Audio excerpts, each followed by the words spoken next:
Assalamualaikum warahmatullahi wabarakatuh. Kaifa halukum ayyuhat talabah? Bagaimana keadaan kalian hari ini anak-anakku? Bapak selalu berdoa semoga Allah limpahkan kasih sayangnya yang berupa kesehatan, berupa keimanan dan keislaman yang tetap ada di dalam hati kita. Anak-anakku, pada kesempatan ini kita akan mempelajari materi tentang masuknya Islam ke Nusantara. Ada beberapa teori di dalamnya, ada beberapa bukti sejarah yang bisa kita pelajari di dalamnya kapan Islam masuk ke Nusantara.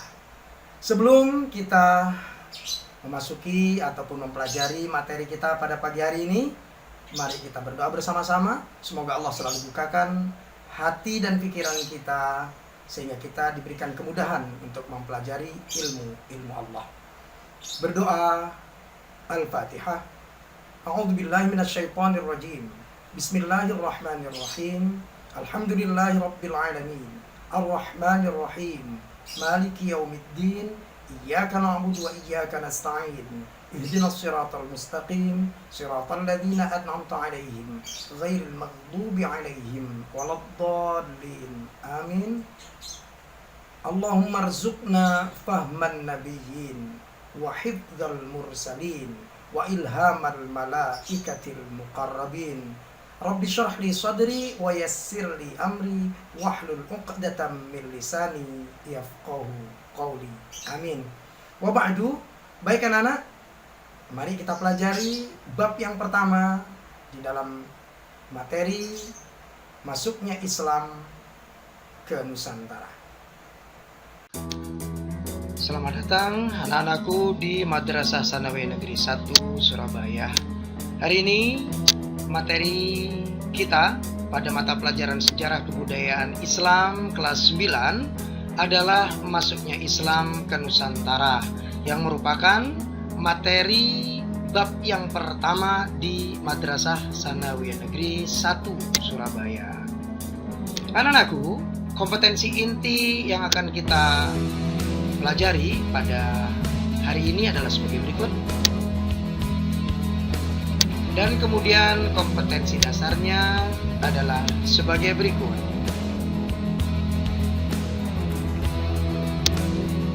Untuk indikator pencapaian materi adalah sebagai berikut. Sedangkan tujuan pembelajaran yang ingin kita capai adalah setelah mempelajari materi ini, diharapkan siswa dapat menjelaskan sejarah masuknya Islam di Indonesia, kemudian mengidentifikasi bukti masuknya Islam di Indonesia, menguraikan teori masuknya Islam di Indonesia, dan menjelaskan perkembangan Islam di Indonesia. Baiklah anak-anak, mari kita pelajari sejarah masuknya Islam ke Nusantara. Pesan, jangan sampai melupakan sejarah. Baik, mari kita bahas tentang teori masuknya Islam ke Nusantara. Teori yang pertama, kita sering mengenal dengan teori Gujarat yang mengemukakan pendapat bahwasanya Islam masuk ke Nusantara pada abad ke-13 Masehi. Siapakah yang berpendapat seperti ini? Yang mengemukakan pendapat bahwasanya Islam masuk ke Nusantara dibawa oleh pedagang-pedagang dari Gujarat, Barat India adalah Christian Snoek Oorgroenje dan juga J.P. Napel, dua orang Belanda dari Universitas Leiden. Kita tampilkan, ini adalah foto dari Christian Snoek Oorgroenje yang pernah belajar tentang Islam sampai ke Makkah, Saudi Arabia.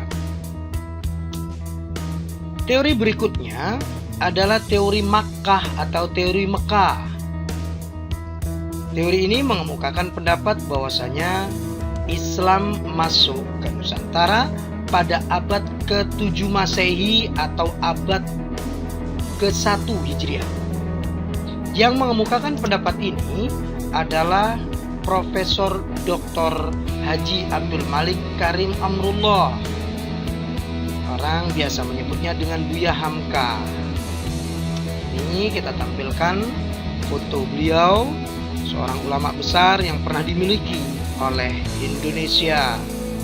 Teori berikutnya dikemukakan oleh Bapak Hussein Jayadiningrat dan Umar Amir Hussein. Beliau mengatakan bahwasanya Islam masuk ke Nusantara dibawa oleh orang-orang Persia, Iran pada abad ke-13 Masehi. Ini adalah sosok dari Profesor Hussein Jayadiningrat. Ada pula yang berpendapat bahwasanya Islam masuk ke Nusantara dari orang-orang Cina pada abad ke-9 Masehi. Yang mengemukakan pendapat ini adalah Bapak Sumanto Al-Qurtubi yang dikuatkan oleh Bapak Slamet Mulyana. Ini ahli sejarah Indonesia. Kita tampilkan ini adalah Sumanto Al-Qurtubi. Kemudian tentunya mereka ini berpendapat seperti yang mereka kemukakan berdasarkan pada bukti-bukti sejarah. Yang berpendapat bahwasanya Islam masuk ke Nusantara dibawa oleh orang-orang dari Gujarat, pedagang-pedagang Gujarat sebelah barat India. Itu karena mereka, para pedagang Gujarat, berlayar melalui Selat Malaka. Kemudian ada berdiri kerajaan Samudra Pasai pada tahun 1267 Masehi, dan juga ditemukannya makam Sultan Malik As-Saleh di Aceh yang mirip bangunannya dengan makam-makam yang ada di Gujarat, India. Sedangkan teori Mekah, bukti sejarah yang dikemukakan adalah ditemukan perkampungan bercorak Islam di daerah Baros dekat Sumatera. Juga di Samudra Pasai, orang-orang menganut mazhab Imam Syafi'i yang sama dengan mazhab orang-orang di Makkah. Sedangkan orang-orang di Gujarat mazhabnya dalam berfikih adalah mazhab Hanafi. Dengan demikian, teori Makkah menggugurkan teori Gujarat. Kemudian, gelar-gelar raja yang ada di Indonesia atau di Nusantara saat itu sama dengan gelar raja yang ada di Mesir ataupun di Mekah, yaitu Al-Malik. Sedangkan bukti sejarah yang menguatkan bahwasanya Islam masuk melalui orang-orang dari Persia adalah adanya pengaruh budaya Iran di Indonesia, seperti bentuk batu nisan dan upacara tabot yang ada di Bengkulu, upacara tabuik di Minangkabau yang mereka laksanakan setiap tanggal 10 Muharram. Bukti yang menguatkan bahwasanya Islam masuk ke Nusantara dibawa oleh orang-orang dari Cina adalah Muslim Kanton Cina yang datang ke Palembang, Raden Patah, yang merupakan raja Islam pertama di Jawa, Kerajaan Demak. Beliau adalah keturunan Cina. Dan bukti sejarah lainnya bahwasanya penulisan gelar raja-raja Demak menggunakan istilah Cina. Anak-anak, bukti sejarah lainnya yang terkait kapan Islam masuk ke Nusantara, yang berpendapat bahwasanya Islam masuk ke Nusantara pada abad ke-7 Masehi, diantaranya adalah ada surat-surat Sriwijaya, korespondensi beliau dengan Umar bin Abdul Aziz, hidup pada masa pemerintahan Daulah Bani Umayyah. Juga catatan kerajaan Cina pada tahun 674 Masehi, di mana dinasti Tang menahbiskan Ratu Sima menjadi ratu di kerajaan Holing. Kerajaan Holing ini orang menyebutnya juga dengan kerajaan Kalingga, berkaitan dengan Raja Dazi atau Tashi dari Arab. Berita Jepang tahun 784 Masehi, yaitu perjalanan pendeta Kanshin ke Indonesia.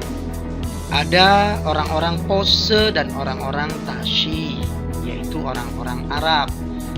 Sementara yang berpendapat bahwasanya Islam masuk ke Nusantara ini pada abad ke-11 Masehi, yaitu adanya berita Chokufei tahun 1178 Masehi. Di Indonesia sudah ada tempat atau komunitas orang-orang Tashi, orang-orang Arab. Ada di Pulauan Kuala Brang, Terengganu, Malaysia, dan juga di Sumatera Selatan yang merupakan wilayah kerajaan Sriwijaya. Ditemukannya makam Fatimah binti Maimun pada tahun 1062, di mana batu nisannya bertuliskan Arab dengan khot kufi, tertulis tanggal 2 Desember 1083 Masehi.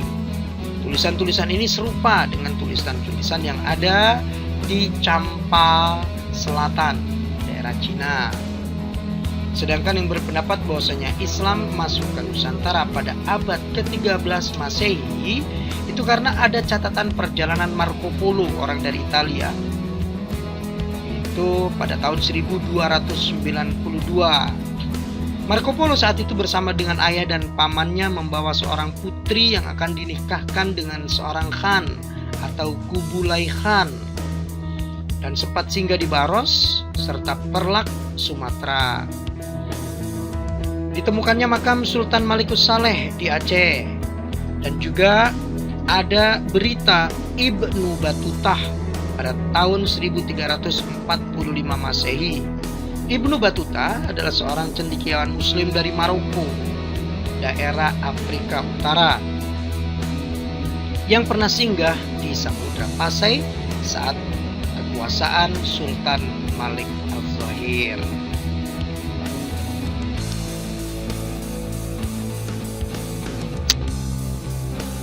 Anak-anak, mari kita lanjutkan pada jalur masuknya Islam ke Nusantara. Yang pertama adalah jalur perdagangan.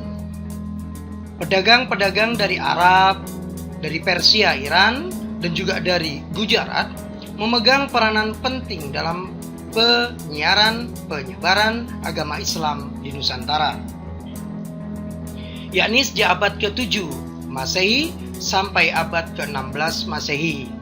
Ini merupakan tahap awal masuknya Islam ke Nusantara.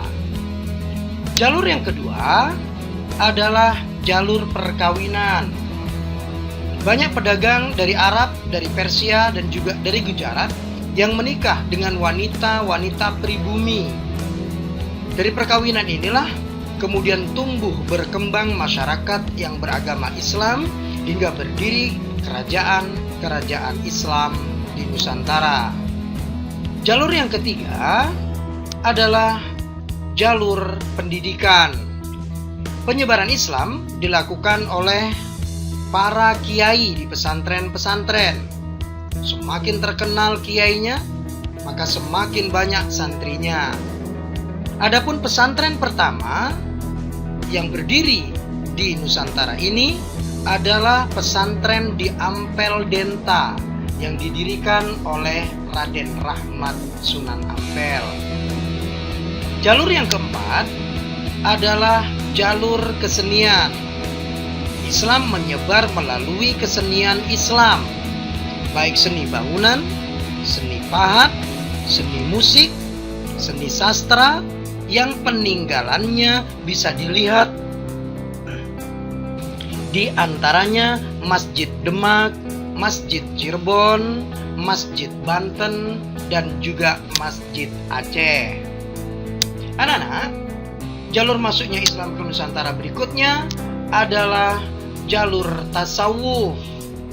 Yang dimaksud tasawuf adalah ajaran atau tata cara untuk mendekatkan diri kepada Allah Subhanahu wa ta'ala dan memudahkan orang yang telah memiliki agama sebelumnya untuk mengenal ajaran agama Islam.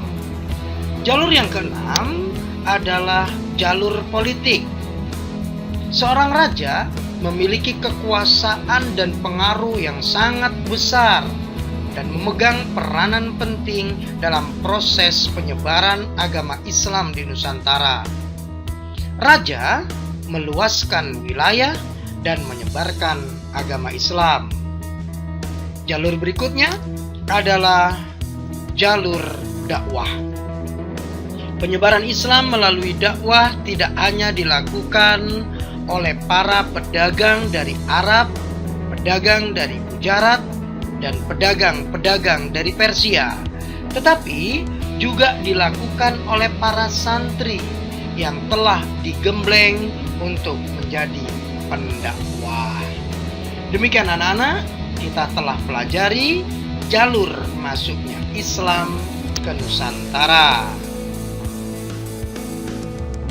Terakhir, tugas untuk kalian dari Bapak, yaitu tulislah sejarah masuknya Islam ke Nusantara menurut teori-teori yang sudah kita pelajari. Sebutkan juga tokoh dan bukti sejarahnya, serta jalur penyebaran Islam di Nusantara. Demikian anak-anak, jazakumullah khairan katsira. Mudah-mudahan ilmu yang kita pelajari bermanfaat untuk kita. Kita tidak pernah melupakan sejarah masa lalu untuk bangkitkan semangat kita menuju ridho Allah Subhanahu wa ta'ala. Alhamdulillahirabbil alamin. Demikian anak-anakku materi yang kita pelajari hari ini. Semoga jadi ilmu yang bermanfaat, ilmu yang menyelamatkan kita dunia dan akhirat kita. Kita ambil manfaat, kita ambil hikmah yang dapat membimbing jalan kita ke jalan yang diridhoi oleh Allah Subhanahu wa ta'ala, sehingga ilmu kita barakah, keluarga kita barakah, harta yang dititipkan oleh Allah barakah, dan juga kesempatan yang diberikan oleh Allah untuk hidup di dunia ini selalu diberkahi Allah Subhanahu wa ta'ala. Demikian, jangan lupa selalu mempelajari sejarah sehingga kita tidak akan pernah melupakan sejarah masa lalu untuk hidup lebih baik di masa yang akan datang. Assalamualaikum warahmatullahi wabarakatuh.